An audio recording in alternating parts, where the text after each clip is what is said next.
بسم اللہ الرحمن الرحیم۔ شروع اللہ کے پاک نام سے جو نہایت مہربان اور رحم کرنے والا ہے۔ انسان دونوں معاملات میں بے بس ہے، دکھ سے بھاگ نہیں سکتا اور خوشی خرید نہیں سکتا۔ دوسروں پر آئی مصیبت کو سزا اور اپنے آپ پہ آئی مصیبت کو آزمائش سمجھنے والا تکبر میں مبتلا ہوتا ہے۔ برداشت عقل مند آدمی کا وہ صبر ہے جس کا مظہر وہ ایک جاہل آدمی کی بات سنتے ہوئے کرتا ہے۔ دنیا کا سب سے مہنگا لیکوڈ آنسو ہے جس میں پانی نہیں ہوتا، اس میں 99% احساسات ہوتے ہیں۔ رویوں کی زبان صاف اور خوبصورت ہوتی ہے، بغیر کچھ کہے سنے ساری بات کی سمجھ لگ جاتی ہے۔ جینا ہے تو ایک شخصیت بن کے جیو جسے لوگ تمہارے مرنے کے بعد بھی یاد رکھیں۔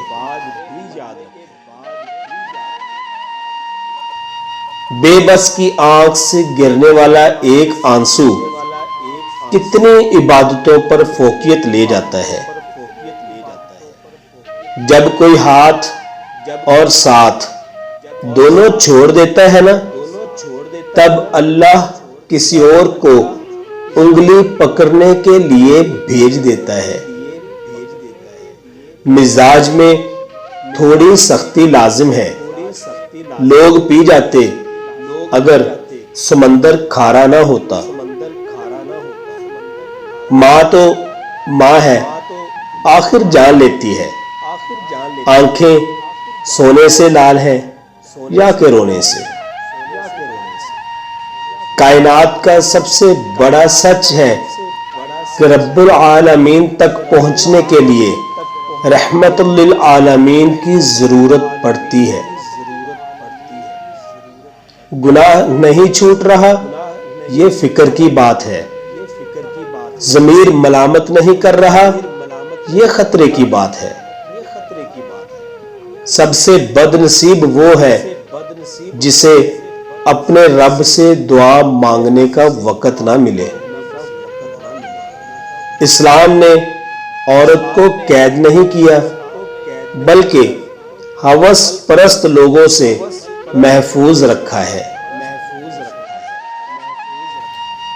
منفی سوچ غلط نمبر کی اینک کی طرح ہوتی ہے، ہر منظر دھندلا، ہر راستہ ٹیڑھا اور ہر چہرہ بگڑا ہوا ہی نظر آتا ہے۔ منزلیں چاہے کتنی ہی اونچی ہوں، راستے ہمیشہ پاؤں کے نیچے ہی ہوتے ہیں۔ اچھے وقت میں غرور سے بچنا اور برے حالات میں نا امید نہ ہونا اہل دانش کی نشانی ہے۔ دولت مٹی کی طرح ہوتی ہے، اسے پاؤں کے نیچے ہی رکھنا چاہیے، سر پہ بٹھاؤ تو قبر بن جاتی ہے اور قبر زندہ انسانوں کے لیے نہیں ہوتی۔